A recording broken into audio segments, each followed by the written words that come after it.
hi everybody. This is Erin with Stand Up Alaska, and I am here with the beautiful Ariel. And we are going to talk about the roadless rule and what that means to you as an Alaskan, and how you can help protect our national treasure, which is our wilderness. And just quickly, Stand Up Alaska is our mission is to promote social, racial, environmental, and economic justice in the state of Alaska. And so when Ariel brought this up during our Action Alaska meetings, I was confounded because I had no idea what it was. And so I wanted to set up this discussion with Ariel to talk about the roadless rule, kind of what is it, first of all, because I had no idea, and what the changes they're proposing are and how this may or may not affect Alaska. And so, Ariel, how are you doing today? Well, thank you for that, Erin. I am doing well. I'm really happy that you're willing to talk with me about the roadless rule because this is about how we can protect our culture, protect our livelihoods, and preserve our future for generations to come. So, this isn't just an environmental issue, this is a justice issue as well. Um, Right. so thank you for this space. And I hope that I can provide an Ariel's antidote to this poisonous political moment. Ah, that would be so, so appreciated and so needed.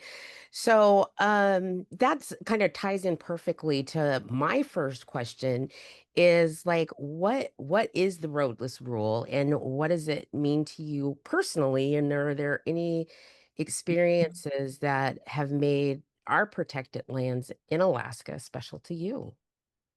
Yeah. So, yeah, let's start at the top. The roadless rule protects 58.5 million acres of national forest land around the United States. So that's not all of our national forests. Our national forests are managed ideally by the people through our government to give us the best resources: wilderness, logging, mining, hunting, fishing.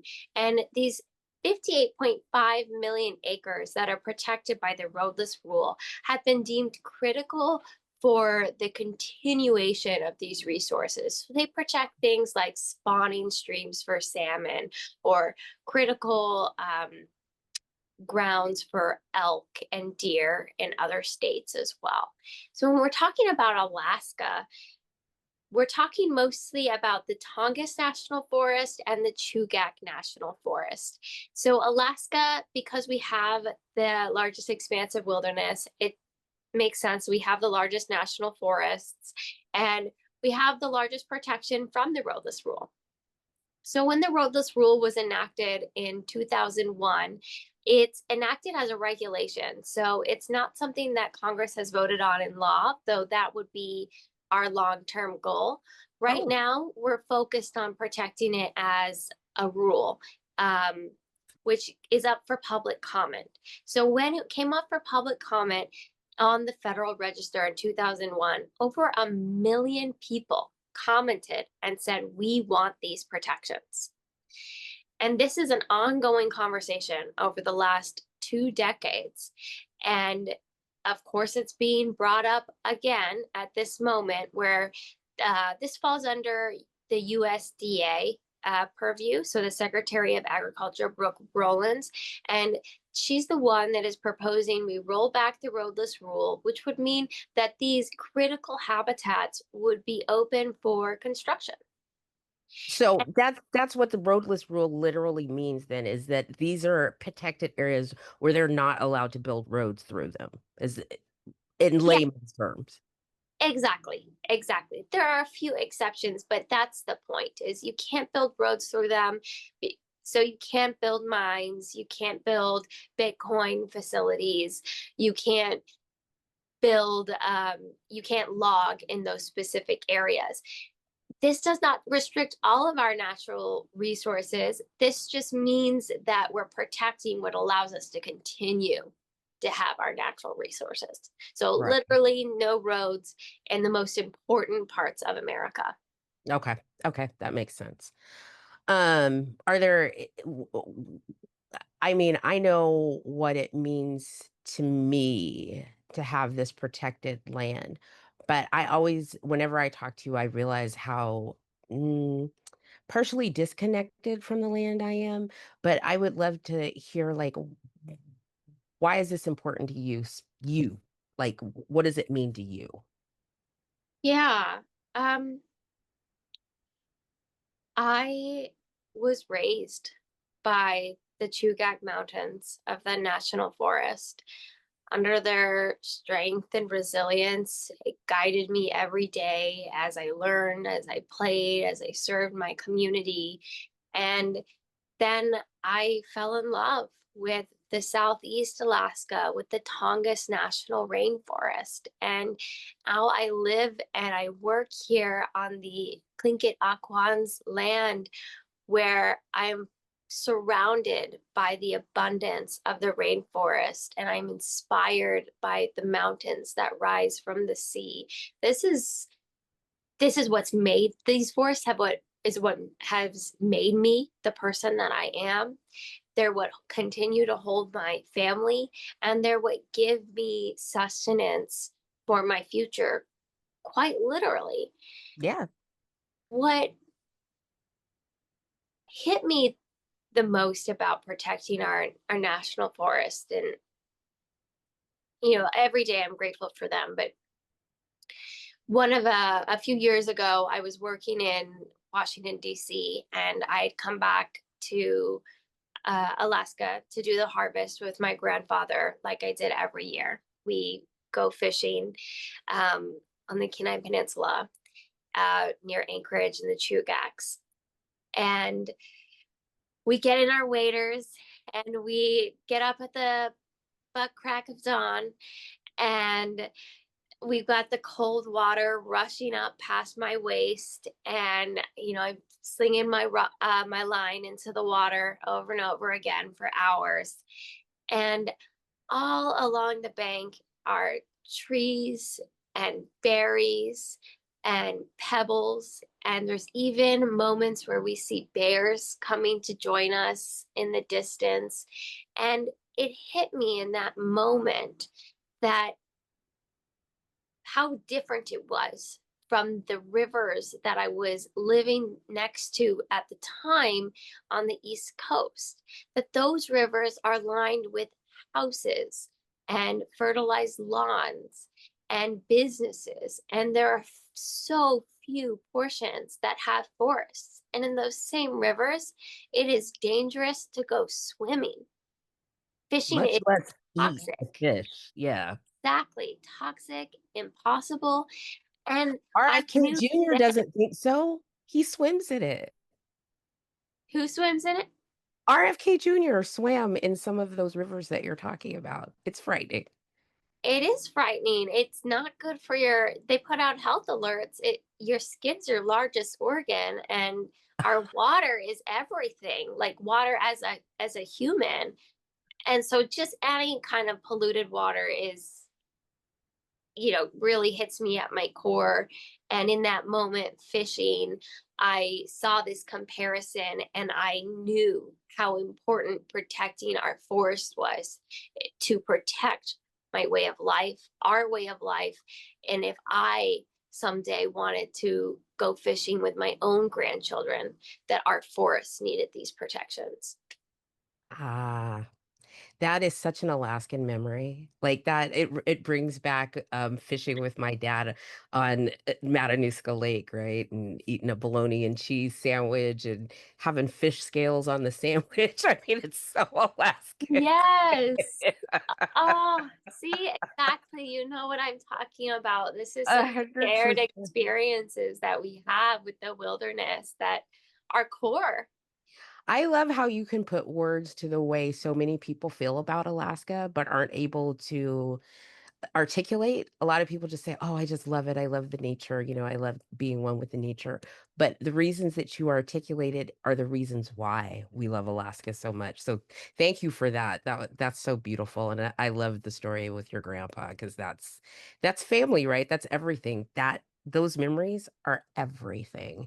And we definitely want our children to be able to have those memories and our grandchildren as well. And the only way we do that is to keep some places pristine, right? Like some places should be left untouched. It's okay not to develop every single inch of land. As much as I love Washington, D.C., I would never want to live there Yeah. because of exactly what you're talking about. Like I can drive for 20 minutes and be in nature, like nature, not a park, but nature. That experience does not exist in DC or along the East Coast really at all. So Yeah, that exactly. kind of refocuses me on, Stand Up Alaska's mission. And a lot of our focus is on helping communities thrive and fighting for the policies that will help communities thrive. And so, can you tell me how protecting places like the Tongass National Forest support local communities, especially indigenous and rural ones, of which we have many in the Tongass National Forest? Yeah, I mean, I think it goes back to what you were just pointing out, that these experiences with the wilderness, that is family, and that is what is most important in life.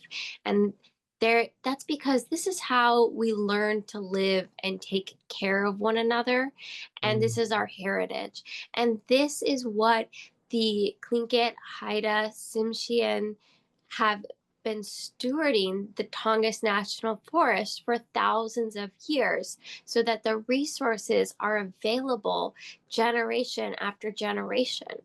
And when we protect the national forest by raising our voice and supporting the roadless rule, we are also protecting this critical heritage that has taught us, as maybe that has taught us to live on the land and appreciate the land and share mm, that with others. And right. so by doing this, we're making sure that our smaller communities in particular continue to thrive, and the indigenous communities who have been living with the reverence to this wilderness for thousands of years are able to continue to subsist and take leadership in our state on Mhm. how we should be taking care of it. Like, it's more than that we don't have to develop every piece of wilderness. We have a responsibility not to. And this goes into our economy as well. So the economy of Alaska is dependent on taking care of our wilderness. And I don't just mean tourism, which brings in over $5 billion to the state every year. Mm, I also mean things like commercial fishing, which brings in $6 billion to the state every year. And I mean hunting and fishing practices that are subsistence, that are a part of, that are deeply rooted in our indigenous cultures, that I take leadership from, that I've learned my Alaskan values from through the elders I've been lucky enough to have in my life. And mhm. that's why I know it's important to make sure my freezer has fish. And I know it's even more important to make sure my neighbor has fish in their freezer. Oh, I love you, Ariel. You're so amazing. How are So you? let's kind of okay. So we've talked about the problem. We see the issue. They're trying to develop land that needs to be left alone. Excuse me. But it feels overwhelming, right? Like it feels like we're going up against the federal government to try and protect the land that really doesn't belong to us. We're just stewards of it for now.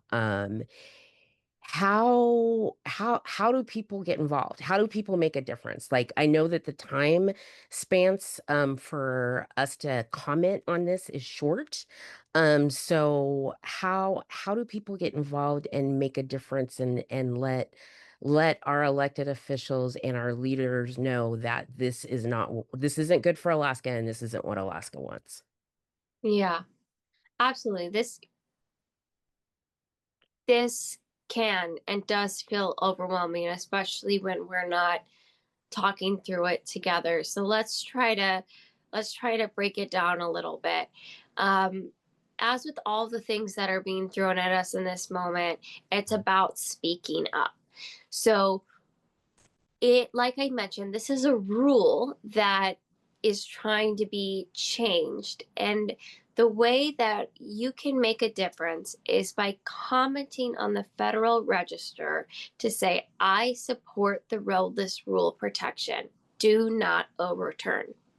And being a part of the tens of thousands of Americans who have already put their voice out, and over 98% are in support. We need more voices, though. Mm. The short comment period is by design. It is used to be 90 days. Now it's 21 days. And that is to prevent us from participating in a democracy. But you and I are here today to share this conversation so that we can help everyone elevate their voice and participate in a democracy, in our democracy, so that we can think about, you can write your comment, and then afterwards you can know you have done something good. You have spoken up for the protections of the land that we are guests on, that we are stewarding, and that we are protecting for our futures. I love that. So we can put the information so people can comment in the notes of the video. We'll make sure to do that. Should folks reach out to the congressional delegation at all, do you think? Will I that make think a so. difference? Yeah, I do. So, there's a couple of asks. The most important ask is to comment on the register. Then, if you can, copy and paste that comment and submit it to your senators and your U.S. House reps. So for Alaska, submit it to Senator Sullivan, Senator Murkowski, and Representative Begich. They need to be aware of your voices, and this is something that people are trying to put into law so that we don't continue to have to defend it in the Federal Register. So Let that me just add that that matters. People think that they don't pay attention, but they actually do. Their staffers, well, you know this. Their staffers add that up. They pay attention to what they are getting most comments on. And so if we can elevate this issue, it will come across their desk and they will be like, "Uh-oh, Alaska is paying attention to this.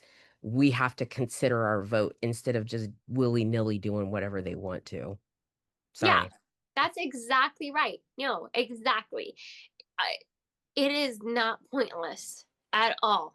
And in fact, they, I think often people in power who don't want us to support policies that are inconvenient for them want us to believe it's pointless. So I'm here to tell you, you're here to tell us that it is not pointless. It matters to add up those numbers of support for the roadless rule. It matters to tell them that we are paying attention. And Oh, when that law comes across their desk, we want them to think twice about how that's going to affect their own position and how they can actually serve the Alaskan people, because the Alaskan people have said, protect our resources, protect our national forests. So that's the second ask. The third ask is share it publicly if you can, in whatever way you're comfortable with, on social media, on email. Tell your friends, tell your mother, tell your aunties and uncles, tell your siblings, tell your best friends, and share with them your comment. We'll also put in here a link to a example comment with talking points that you can use to make this process even easier for you to engage in. So those are the three asks, um, and these are three ways that today you can make a difference in our public lands, in our economy, and in our future. Ah, I love that.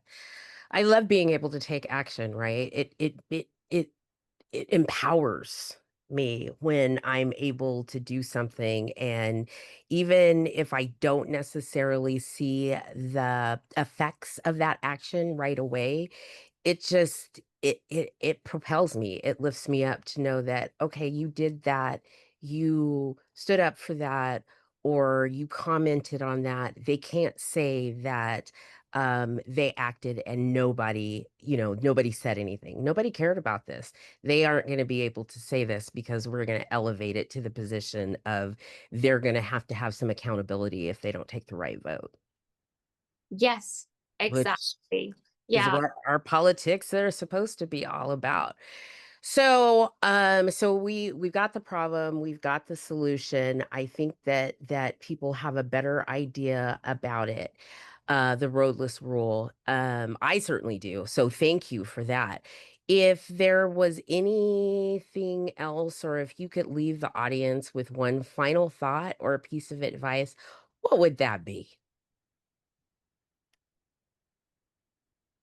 Take a step back, get outside, go, even better yet, go be with a loved one out in nature, enjoy it, recharge, and then come back and submit your comment and make a difference. We have to take care of ourselves. We have to appreciate the nature that we have.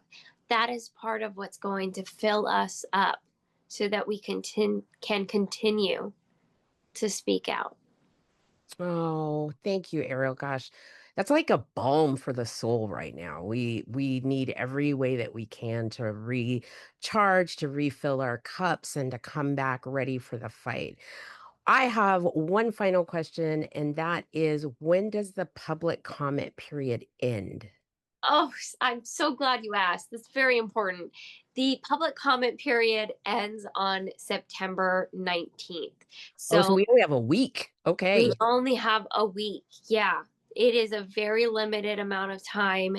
Once again, this is not normal. And that's another reason why we got to elevate our voice. We can't let them trying to restrict our ability to participate stop us from speaking up.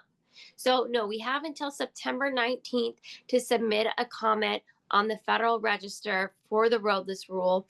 Tell your senators, tell your representative, tell your friends and families around the United States. This affects national forests in 39 states.